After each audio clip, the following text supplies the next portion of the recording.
The Odyssey, by Homer. Translated by Samuel Butler. Book 20. Ulysses slept in the cloister upon an undressed bullock's hide, on the top of which he threw several skins of the sheep the suitors had eaten, and Eurynome threw a cloak over him after he had laid himself down. There, then, Ulysses lay wakefully brooding upon the way in which he should kill the suitors, and by the women who had been in the habit of misconducting themselves with them left the house giggling and laughing with one another. This made Ulysses very angry, and he doubted whether to get up and kill every single one of them then and there, or to let them sleep one more and last time with the suitors.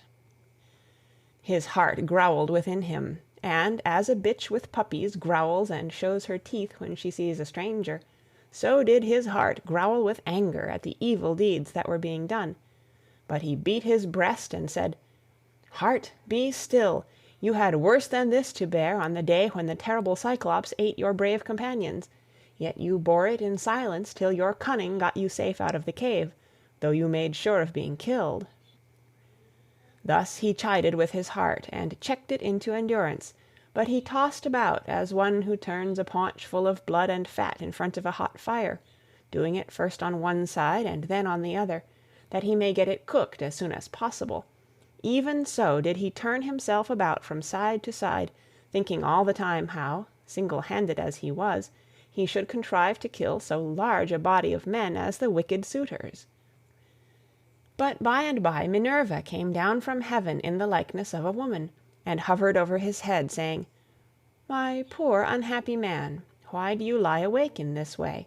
This is your house, your wife is safe inside it, and so is your son, who is just such a young man as any father may be proud of." "Goddess," answered Ulysses, "all that you have said is true, but I am in some doubt as to how I shall be able to kill these wicked suitors single-handed, seeing what a number of them there always are. And there is this further difficulty, which is still more considerable.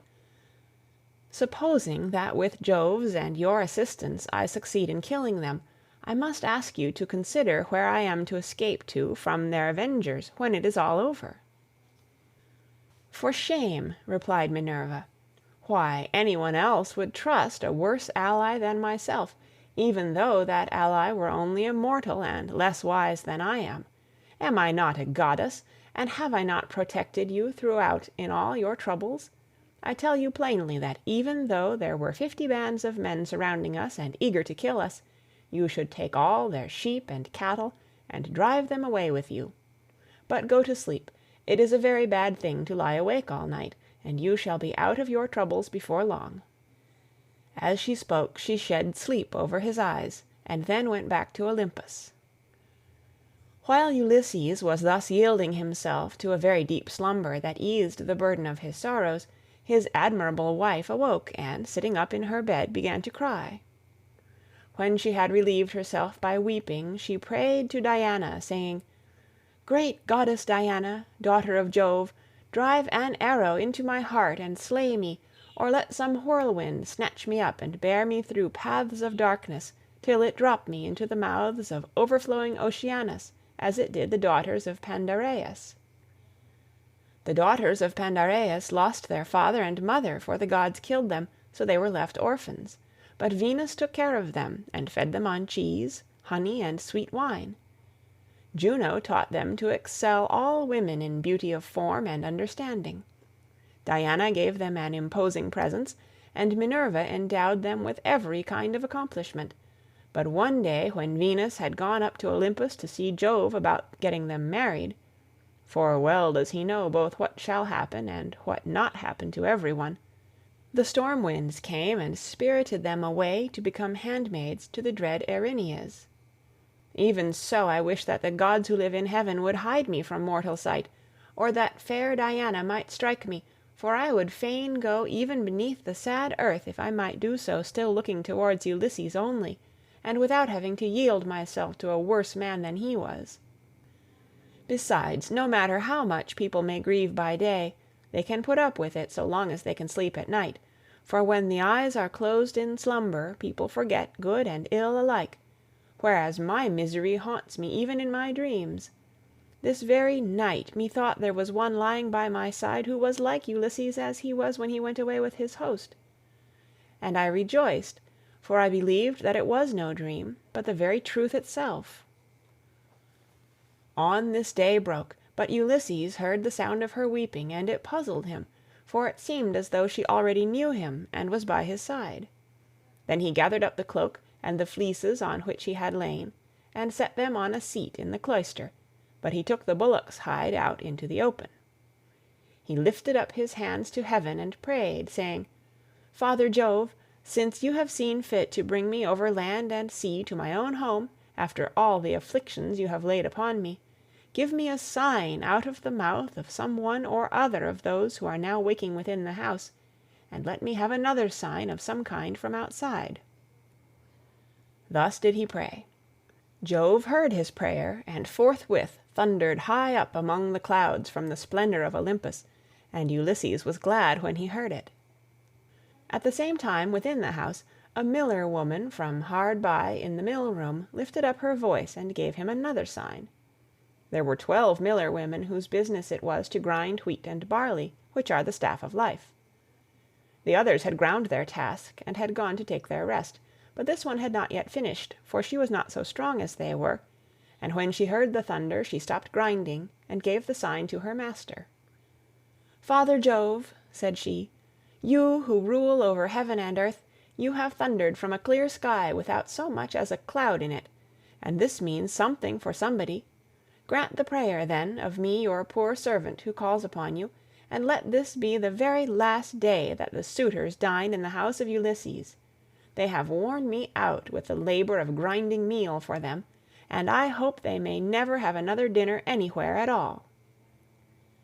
Ulysses was glad when he heard the omens conveyed to him by the woman's speech, and by the thunder, for he knew they meant that he should avenge himself on the suitors.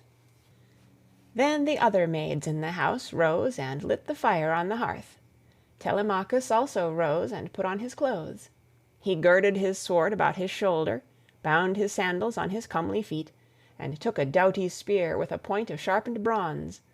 Then he went to the threshold of the cloister, and said to Euryclea, "Nurse, did you make the stranger comfortable, both as regards bed and board, or did you let him shift for himself?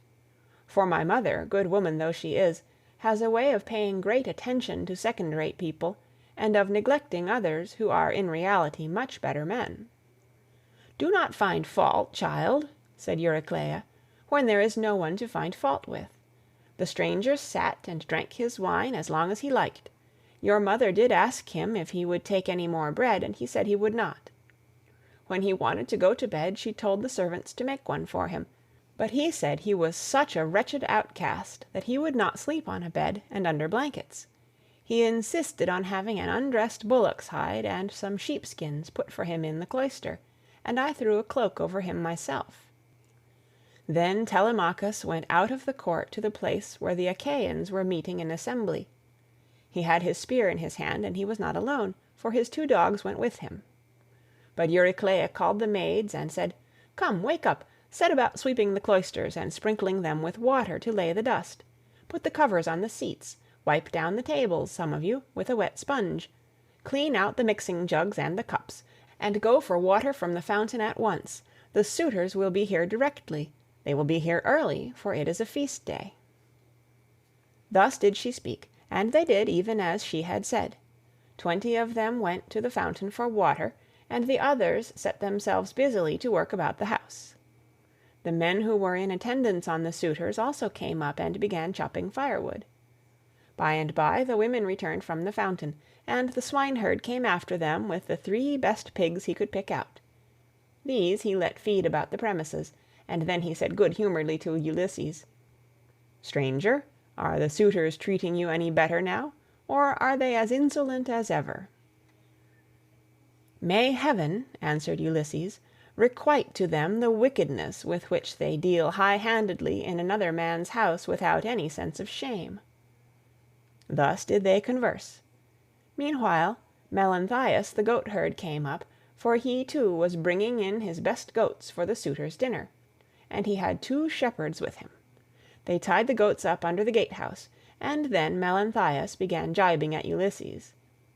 "Are you still here, stranger?" said he, "to pester people by begging about the house? Why can you not go elsewhere? You and I shall not come to an understanding before we have given each other a taste of our fists. You beg without any sense of decency. Are there not feasts elsewhere among the Achaeans, as well as here?" Ulysses made no answer, but bowed his head and brooded. Then a third man, Philoetius, joined them, who was bringing in a barren heifer and some goats. These were brought over by the boatmen who are there to take people over when anyone comes to them.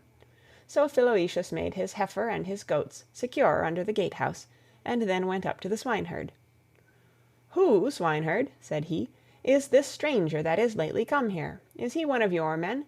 What is his family? Where does he come from? Poor fellow, he looks as if he had been some great man, but the gods give sorrow to whom they will, even to kings, if it so pleases them." As he spoke, he went up to Ulysses and saluted him with his right hand. "Good day to you, father stranger," said he. "You seem to be very poorly off now, but I hope you will have better times by and by. Father Jove, of all gods, you are the most malicious. We are your own children, yet you show us no mercy in all our misery and afflictions. A sweat came over me when I saw this man, and my eyes filled with tears, for he reminds me of Ulysses, who I fear is going about in just such rags as this man's are, if indeed he is still among the living. If he is already dead and in the house of Hades, then alas! For my good master, who made me his stockman when I was quite young among the Cephallenians, and now his cattle are countless. No one could have done better with them than I have, for they have bred like ears of corn. Nevertheless, I have to keep bringing them in for others to eat, who take no heed to his son though he is in the house, and fear not the wrath of heaven, but are already eager to divide Ulysses' property among them, because he has been away so long. I have often thought, only it would not be right while his son is living, of going off with the cattle to some foreign country. Bad as this would be, it is still harder to stay here and be ill-treated about other people's herds. My position is intolerable, and I should long since have run away and put myself under the protection of some other chief, only that I believe my poor master will yet return and send all these suitors flying out of the house." "Stockman," answered Ulysses, "you seem to be a very well-disposed person, and I can see that you are a man of sense. Therefore I will tell you, and will confirm my words with an oath. By Jove, the chief of all gods, and by that hearth of Ulysses to which I am now come, Ulysses shall return before you leave this place, and if you are so minded you shall see him killing the suitors who are now masters here." "If Jove were to bring this to pass," replied the stockman, "you should see how I would do my very utmost to help him." And in like manner Eumaeus prayed that Ulysses might return home. Thus did they converse. Meanwhile the suitors were hatching a plot to murder Telemachus, but a bird flew near them on their left hand, an eagle with a dove in its talons. On this Amphinomus said, "My friends, this plot of ours to murder Telemachus will not succeed. Let us go to dinner instead." The others assented, so they went inside and laid their cloaks on the benches and seats. They sacrificed the sheep, goats, pigs, and the heifer, and when the inward meats were cooked they served them round. They mixed the wine in the mixing bowls, and the swineherd gave every man his cup, while Philoetius handed round the bread in the bread baskets, and Melanthius poured them out their wine. Then they laid their hands upon the good things that were before them. Telemachus purposely made Ulysses sit in the part of the cloister that was paved with stone. He gave him a shabby-looking seat at a little table to himself, and had his portion of the inward meats brought to him, with his wine in a gold cup. "Sit there," said he, "and drink your wine among the great people. I will put a stop to the gibes and blows of the suitors, for this is no public house, but belongs to Ulysses, and has passed from him to me. Therefore, suitors, keep your hands and your tongues to yourselves, or there will be mischief." The suitors bit their lips and marveled at the boldness of his speech. Then Antinous said, "We do not like such language, but we will put up with it, for Telemachus is threatening us in good earnest. If Jove had let us, we should have put a stop to his brave talk ere now." Thus spoke Antinous, but Telemachus heeded him not. Meanwhile the heralds were bringing the holy hecatomb through the city, and the Achaeans gathered under the shady grove of Apollo. Then they roasted the outer meat, drew it off the spits, gave every man his portion, and feasted to their heart's content. Those who waited at table gave Ulysses exactly the same portion as the others had, for Telemachus had told them to do so. But Minerva would not let the suitors for one moment drop their insolence, for she wanted Ulysses to become still more bitter against them. Now there happened to be among them a ribald fellow, whose name was Ctesippus, and who came from Same. This man, confident in his great wealth, was paying court to the wife of Ulysses, and said to the suitors, "Hear what I have to say. The stranger has already had as large a portion as anyone else. This is well, for it is not right nor reasonable to ill-treat any guest of Telemachus who comes here. I will, however, make him a present on my own account, that he may have something to give to the bathwoman, or to some other of Ulysses' servants." As he spoke he picked up a heifer's foot from the meat-basket in which it lay, and threw it at Ulysses, but Ulysses turned his head a little aside and avoided it, smiling grimly Sardinian fashion as he did so, and it hit the wall, not him. On this Telemachus spoke fiercely to Ctesippus. "It is a good thing for you," said he, "that the stranger turned his head so that you missed him. If you had hit him I should have run you through with my spear, and your father would have had to see about getting you buried rather than married in this house.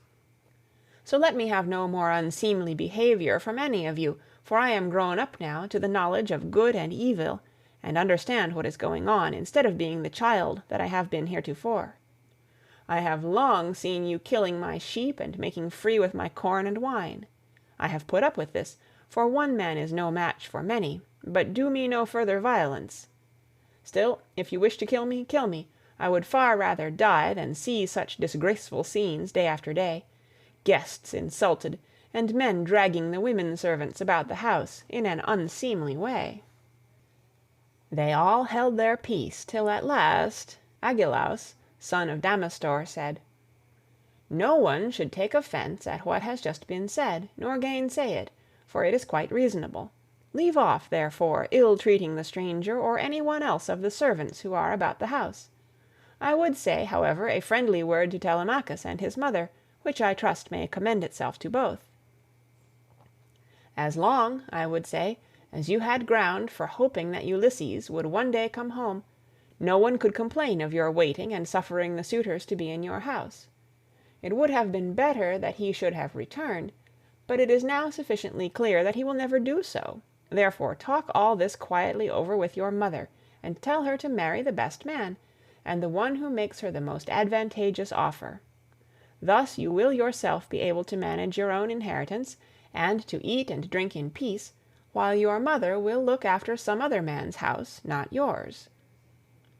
To this Telemachus answered, "By Jove, Agelaus, and by the sorrows of my unhappy father, who has either perished far from Ithaca, or is wandering in some distant land, I throw no obstacles in the way of my mother's marriage. On the contrary, I urge her to choose whomsoever she will, and I will give her numberless gifts into the bargain. But I dare not insist point blank that she shall leave the house against her own wishes. Heaven forbid that I should do this." Minerva now made the suitors fall to laughing immoderately, and set their wits wandering, but they were laughing with a forced laughter. Their meat became smeared with blood, their eyes filled with tears, and their hearts were heavy with forebodings. Theoclymenus saw this, and said, "Unhappy men, what is it that ails you? There is a shroud of darkness drawn over you from head to foot, your cheeks are wet with tears, the air is alive with wailing voices, the walls and roof beams drip blood, the gate of the cloisters and the court beyond them are full of ghosts, trooping down into the night of hell. The sun is blotted out of heaven, and a blighting gloom is over all the land." Thus did he speak, and they all of them laughed heartily. Eurymachus then said, "This stranger who has lately come here has lost his senses. Servants, turn him out into the streets, since he finds it so dark here." But Theoclymenus said, "Eurymachus, you need not send anyone with me.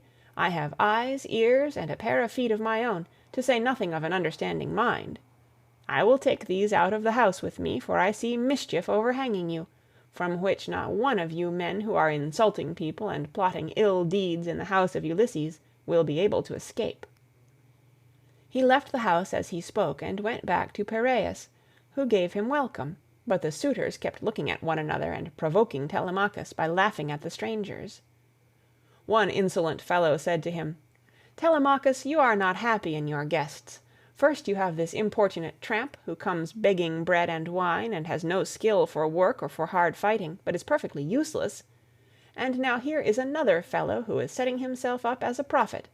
Let me persuade you, for it will be much better to put them on board ship and send them off to the Sicels to sell for what they will bring." Telemachus gave him no heed, but sat silently watching his father, expecting every moment that he would begin his attack upon the suitors. Meanwhile the daughter of Icarius, wise Penelope, had had a rich seat placed for her facing the court and cloisters, so that she could hear what every one was saying. The dinner indeed had been prepared amid much merriment.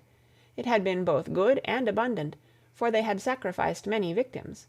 But the supper was yet to come, and nothing can be conceived more gruesome than the meal which a goddess and a brave man were soon to lay before them, for they had brought their doom upon themselves. End of Book 20. Read by Kara Schallenberg, www.kray.org, on October 4th, 2006, in Oceanside, California.